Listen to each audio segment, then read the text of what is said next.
क्या हो अगर रावण राम को हराने में सफल हो जाता? अगर सीता को कभी वापस न लाया जाता? अगर अयोध्या कभी अपने राजा को देख ही ना पाती? क्या तब भी धर्म विजयी कहलाता?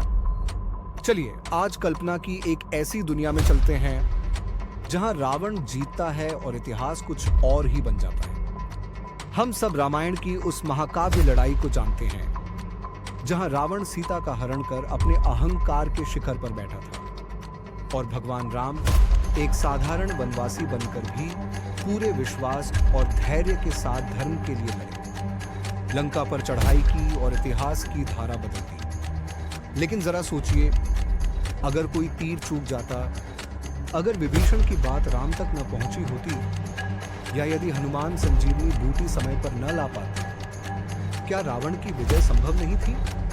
कल्पना कीजिए, युद्ध के मैदान में रावण के शस्त्र राम के शरीर को बींध देते हैं, लक्ष्मण घायल पड़े, हनुमान और वानर सेना झुके सिर बंदी बना दी जाती है, रावण के नयन जीत की चमक से जल उठते हैं। लंका में कोई दीपावली नहीं, अब वहां एक निष्ठुर विजय उत्सव मनाया जा रहा है, जहां सीता अब भी अशोक वाटिका में कैद है, आशा की हर किरण बुझ चुकी है, अयोध्या दूर एक अविश्वास के सन्नाटे में डूबी हुई नदी, वहां प्रतीक्षा का सूर्य अस्त हो चुका। प्रजा अपने राजा के लौटने की उम्मीद में तिल तिल जलती रहती है, पर राजा कभी लौटते ही नहीं। रावण अब महज लंका का नहीं, पूरे भारतवर्ष का स्वामी बन बैठा है।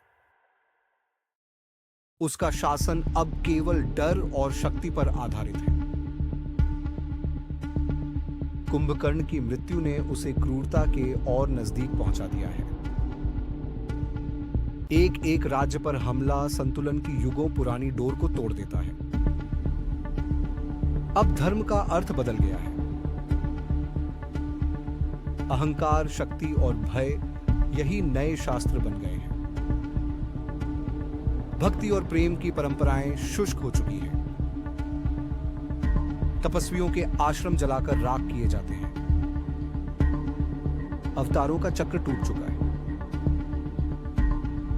शायद फिर कभी कृष्ण न आते, शायद महाभारत कभी होता ही नहीं, या यदि हुआ तो कौरव ही विजयी होते। अंधकार पूरी धरती को ढक लेता, कलयुग समय से भी पहले चला आता। मनुष्य का मन डगमगा जाता। सत्य, न्याय, प्रेम अब कोई मूल्य नहीं रखते। दुनिया में केवल अधर्म की गूंज सुनाई देती। ऋतुओं के चक्र बिगड़ जाते, वन उजड़ जाते, मंदिर खाली और आरती स्थगित हो जाती। परंतु ऐसा क्यों नहीं हुआ? क्योंकि रावण की हार निश्चित थी। धर्म चाहे जितनी देर से लौटे, वह एक न एक दिन लौटता ही है। रावण जितना बलशाली, जितना महाज्ञानी था, उसकी सबसे बड़ी हार उसी के अंदर थी, अहंकार। राम का युद्ध केवल रावण से नहीं था, वह उस सोच से था जिसमें ताकत ही धर्म मानी जाती है, जहां सत्ता को ही अनिवार्य मान लिया जाता।